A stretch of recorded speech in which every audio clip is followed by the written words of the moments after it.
Hi everybody, it's Richard and I'm here with Sam Lake, the creative director of Remedy Entertainment. Glad to be here. Creators of Alan Wake, the Max Payne series, Death Rally, and now Quantum Break. Yes, indeed. So, I wanted to clarify something. There was a demonstration of Quantum Break during Microsoft's press briefing, and they said it was all in-engine, but that was actually the game?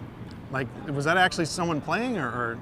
So, the scene with the frozen... Yeah, walking through these frozen particles and investigating what's happening. Yeah, that was obviously what was seen there was a trailer, but all the footage there was from a real-time in-game sequence. Okay. Yes. One of the big selling points of the game is how it's intertwined with this television show, this live-action TV show. And I was wondering if you could sort of explain how these two things intertwine together. Sure. So kind of both the game and the show are meant to be consumed together. Right. And the game comes with the show. Yes. It's one package.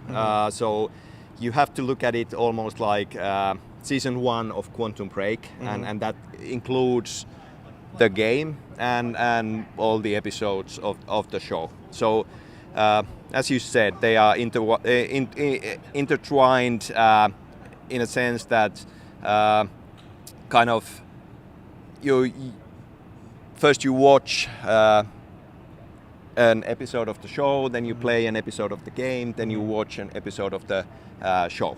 Okay. So they are interleaved, and both the game and the show take place in Riverport, which is an East Coast university town. At the same time, when things start rolling, there is a lot of overlapping locations, characters, and plot points. That being said, the show and the game have separate main characters. So what you get into these kind of big events that are happening in Riverport is almost like two different points of view into this mystery and into this kind of thing that is happening. So you have these two different points of view. I mean, do the things you do in the game ever affect what happens in the show? Does it change any of the scenes? Or? Yes. So it's worth mentioning that we are not creating a choose-your-own adventure here. Sure. But it's much more one powerful story told many ways based on your actions. So definitely there are a number of ways in which the game and the show interact.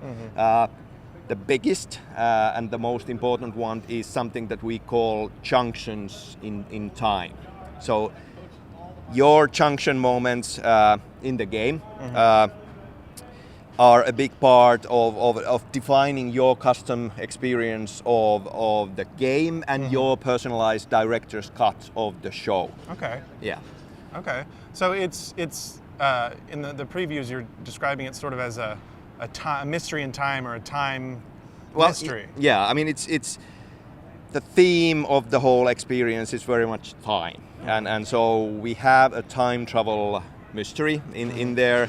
There is a big threat caused by this failed science experiment at Riverport University, which causes this growing fracture in time as time starts breaking down. And this manifests in multiple ways.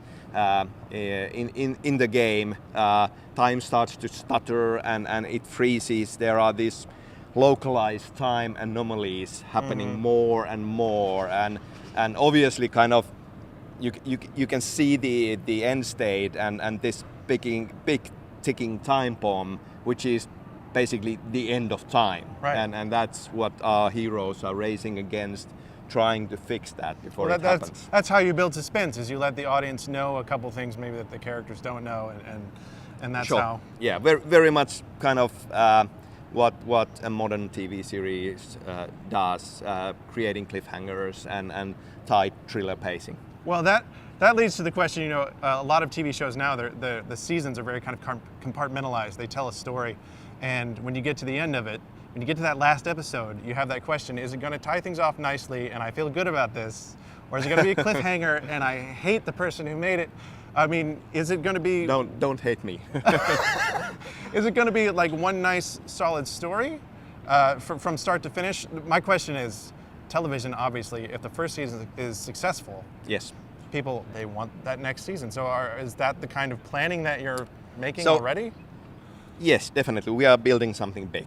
Obviously now working on this first thing. So Sure. not jumping ahead, but yeah, kind of that has been the idea from the get-go, that we are building something big. To your earlier question, it is a big story and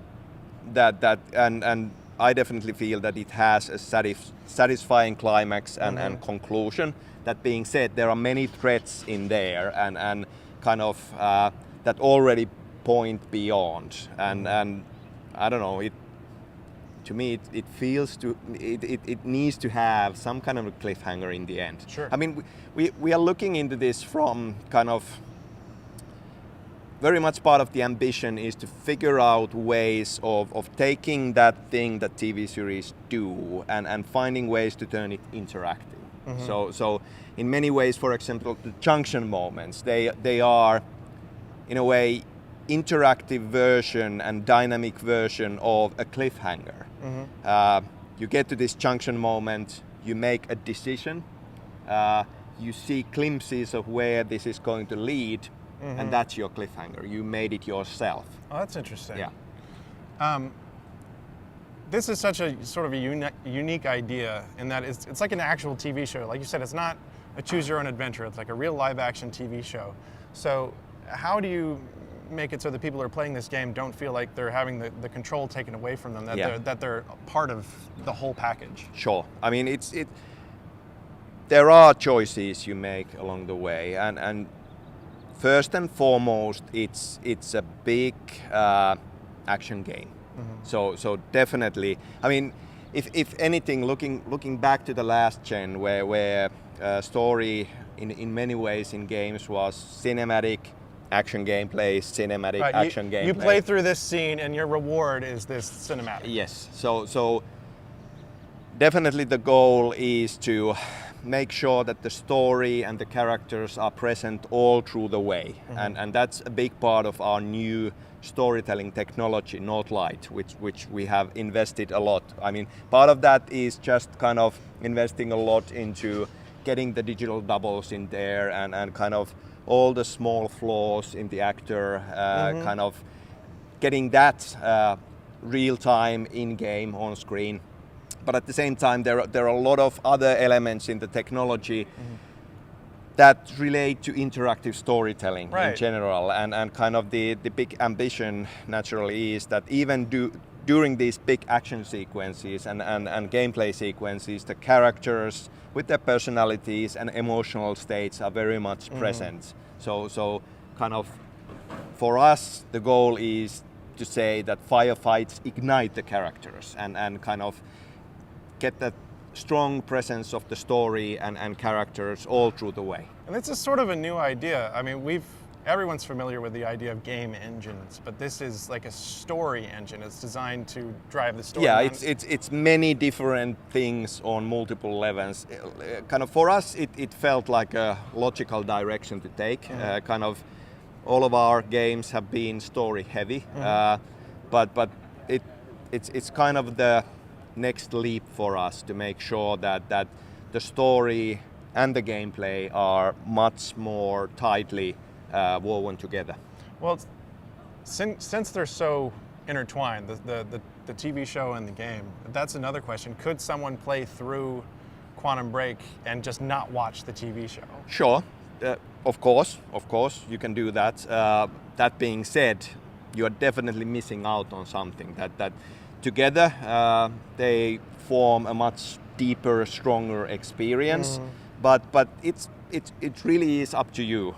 We are trying to find the perfect pacing when it comes to the episodes of the game and episodes of the show. But basically the idea is that when you play through an episode of a game, we do unlock the next episode of the show, but you can keep on playing forward as well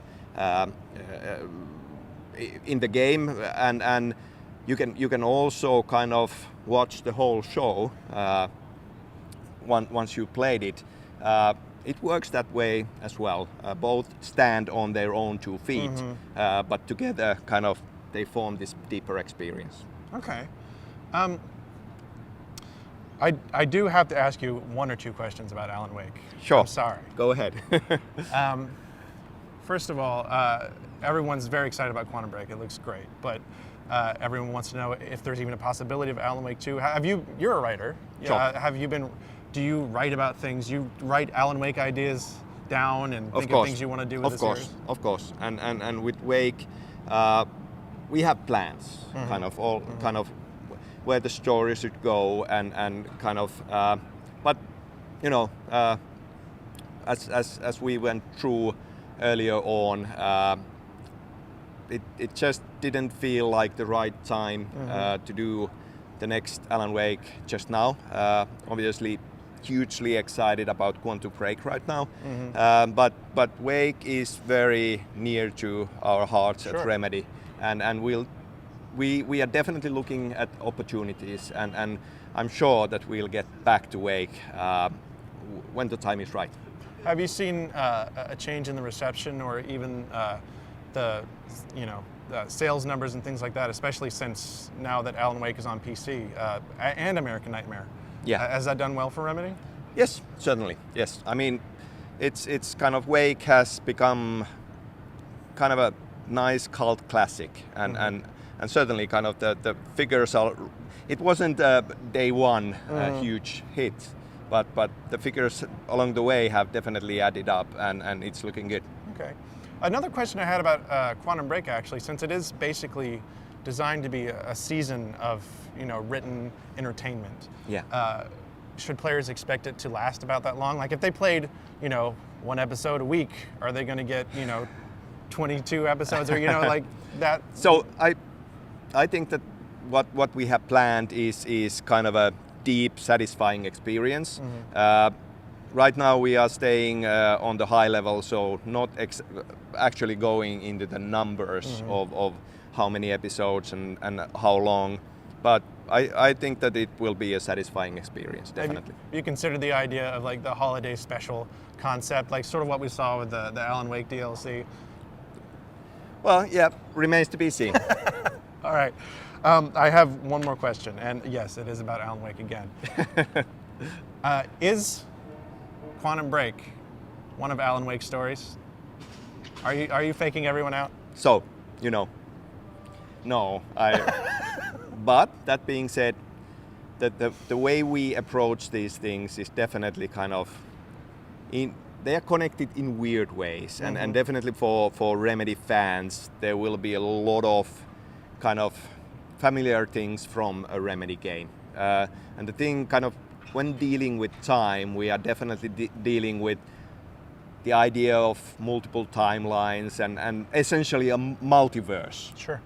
Where many things are possible. So what you're telling me is there's going to be a cliffhanger, and at the end of the show, Alan Wake is going to wake up in bed, and it'll be a nightmare the whole time. Okay. All right. Thank you so much. Thank you very much for your time. Thank you.